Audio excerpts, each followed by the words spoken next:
Dicen que los niños ven cosas que los adultos ya no pueden. Que sus ojos inocentes captan lo que se esconde entre las sombras. Pero Elías no solo veía. Él dibujaba. Y cada trazo suyo era una advertencia. Una muerte anunciada. Todo comenzó en un barrio tranquilo, de esos donde los vecinos se saludan por costumbre y los niños juegan hasta que cae la noche. Allí vivía Marta Ríos, una madre soltera que criaba a su hijo Tomás, de 10 años. La rutina era simple, casi monótona, hasta que una llamada cambió todo. Una voz institucional le ofreció recibir a un niño huérfano, sin antecedentes, silencioso, pero muy talentoso. Marta dudó, pero aceptó. Elías llegó al día siguiente con una mochila vieja, una libreta de dibujo gastada, y una mirada que no encajaba con su edad. No hablaba. No sonreía. Solo dibujaba. Tomás intentó acercarse. Le preguntó qué dibujaba, pero Elías no respondió. Esa noche, mientras todos dormían, Elías se paró frente a la ventana. En sus manos, un dibujo nuevo. Una casa, la misma en la que estaban, con una figura colgando del porche. Al día siguiente, Marta encontró a su gato muerto justo en ese lugar. Colgado. Exactamente como en el dibujo. Los días pasaron, y los dibujos se volvieron más oscuros. Uno mostraba a Tomás con los ojos arrancados. Otro, a Marta con la boca llena de sangre.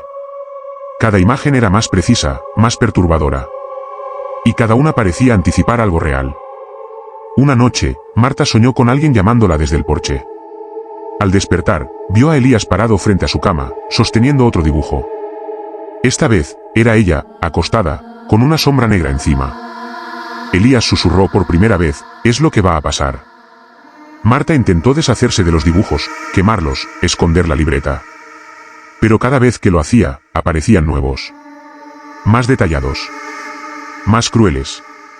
Y entonces ocurrió la primera muerte. Don Ernesto, el vecino de al lado, apareció en uno de los dibujos, con la cabeza abierta, como si algo lo hubiera partido en dos. Al día siguiente, lo encontraron en su cocina, exactamente así. La policía no entendía nada. Marta sí. Y empezó a tener miedo. Elías no era un niño común. Sus dibujos no eran imaginación. Eran profecías. Advertencias. Castigos. Marta intentó confrontarlo, pero él solo dijo, «Yo no los hago. Ellos me obligan». La última noche, Marta encontró un dibujo que la dejó sin aliento. Era su casa, en llamas. Ella y Tomás, atrapados adentro. Elías, afuera, mirando. Esa madrugada, la casa se incendió. Nadie sabe cómo. Nadie sabe por qué. Solo Elías sobrevivió. Desde entonces, nadie ha vuelto a verlo. Pero hay rumores. En otros barrios. En otras ciudades. Dicen que si ves un dibujo que parece demasiado real, demasiado específico, corre. Porque puede que Elías haya vuelto. Después del incendio, nadie volvió a ver a Elías. La casa quedó reducida a cenizas, y los cuerpos de Marta y Tomás fueron encontrados abrazados, como si hubieran intentado protegerse de algo más que fuego. Pero entre los escombros, los bomberos hallaron algo intacto, la libreta de dibujos. Fue entregada a la policía, pero nadie se atrevía a abrirla. Hasta que lo hizo el detective Ramírez, un hombre escéptico, curtido por años de casos sin sentido. Él no creía en fantasmas ni en niños malditos. Pero apenas hojeó la libreta, algo cambió. El primer dibujo mostraba su rostro. Detallado. Preciso. Con los ojos abiertos, pero sin pupilas. Al reverso, una fecha, 14 de agosto. Era dentro de 3 días. Ramírez se obsesionó. Revisó cada página. Cada dibujo parecía anticipar una muerte, una tragedia, una desaparición. Y todos coincidían con casos reales. Personas que habían muerto de formas inexplicables. Personas que, según los registros, habían tenido contacto con Elías. El detective intentó rastrear al niño. Visitó orfanatos, hospitales, incluso psiquiátricos. En uno de ellos, encontró a una enfermera que lo reconoció. Ese niño no dibujaba. Él copiaba lo que veía, pero lo que veía no era de este mundo. Ramírez empezó a tener pesadillas. Veía sombras en los espejos, escuchaba lápices rasgando papel aunque estuviera solo. Una noche, encontró un nuevo dibujo en su escritorio. No estaba en la libreta. Era fresco. Mostraba su oficina, con el colgado del ventilador. El 14 de agosto llegó. Ramírez no fue a trabajar. Se encerró en su casa, apagó su celular, cubrió los espejos. Pero a las 3:33 de la madrugada, su vecino llamó a la policía. Había escuchado un golpe seco. Cuando entraron, lo encontraron colgado. Exactamente como en el dibujo. La libreta desapareció esa noche. Nadie sabe quién la tomó. Pero desde entonces, han aparecido nuevos dibujos en lugares públicos, en paredes, en pupitres, en baños de colegios. Siempre con una firma infantil, No había dormido en días. Su rostro estaba marcado por ojeras profundas, y sus manos temblaban cada vez que tocaba una hoja de papel. Desde que encontró a Elías en aquella casa abandonada, su vida se convirtió en una cuenta regresiva. Cada noche aparecía un nuevo dibujo. Cada día, alguien moría. Y cada muerte era más violenta, más imposible de explicar. Elías no hablaba. No comía. No reaccionaba. Solo dibujaba. Sentado en el centro de una habitación cubierta de ilustraciones, parecía ajeno al mundo. Luciana había intentado destruir el cuaderno, quemarlo, sumergirlo en ácido, incluso enterrarlo en una tumba sellada. Pero siempre volvía. Siempre intacto. Siempre con una nueva página. La periodista comenzó a notar algo extraño. Los dibujos ya no solo mostraban muertes. Mostraban lugares. Personas que aún no conocía. Escenarios que no existían. Uno de ellos mostraba una sala de edición, con pantallas encendidas y una figura sentada frente a ellas.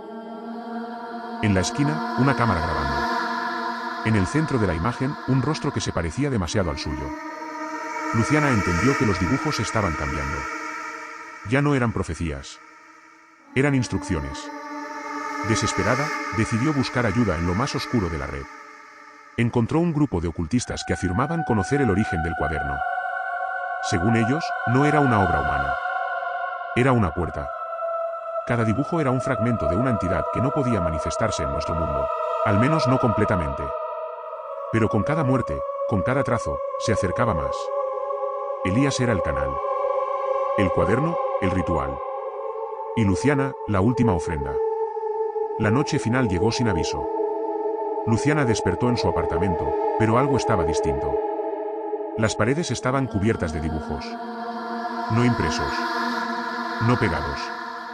Dibujados directamente sobre el concreto, como si alguien los hubiera trazado desde adentro. Cada uno mostraba una escena de su vida. Su infancia. Su primer trabajo. La muerte de su hermana. Y al final, una imagen que no reconocía, ella, sentada frente a una cámara, con los ojos completamente negros. Elías estaba allí. No entró por la puerta. No rompió ventanas. Simplemente apareció. Sosteniendo el cuaderno, lo abrió frente a ella. Luciana intentó correr, pero sus piernas no respondían. Elías levantó el lápiz. Y comenzó a dibujar. Cada línea que trazaba se sentía como una aguja en su piel. Cada sombra, como un peso en su pecho. Luciana gritó, pero no hubo sonido. El mundo se volvió estático. El aire, denso. Y entonces lo vio. La figura detrás de Elías. Alto. Sin rostro. Con manos hechas de lápices que se movían como tentáculos. No caminaba. Flotaba. Y cada vez que Elías dibujaba, la figura se acercaba más. Luciana entendió que no podía detenerlo. No podía destruir el cuaderno. Pero podía hacer algo más.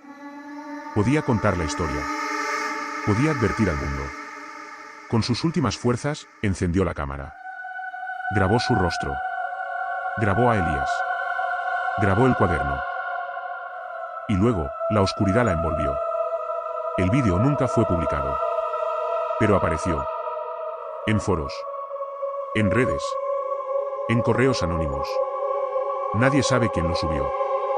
Nadie sabe cómo se propagó. Pero todos los que lo ven, reciben un dibujo. A veces aparece en su escritorio. A veces en su celular. A veces en sus sueños. Y siempre, siempre, tiene la misma firma, La última página del cuaderno nunca fue encontrada. Pero se dice que muestra una sala oscura, con una pantalla encendida, y una figura sentada frente a ella. Observando. Leyendo. Escuchando. Y debajo, escrito con tinta negra, una frase que no se borra. Tú eres el siguiente.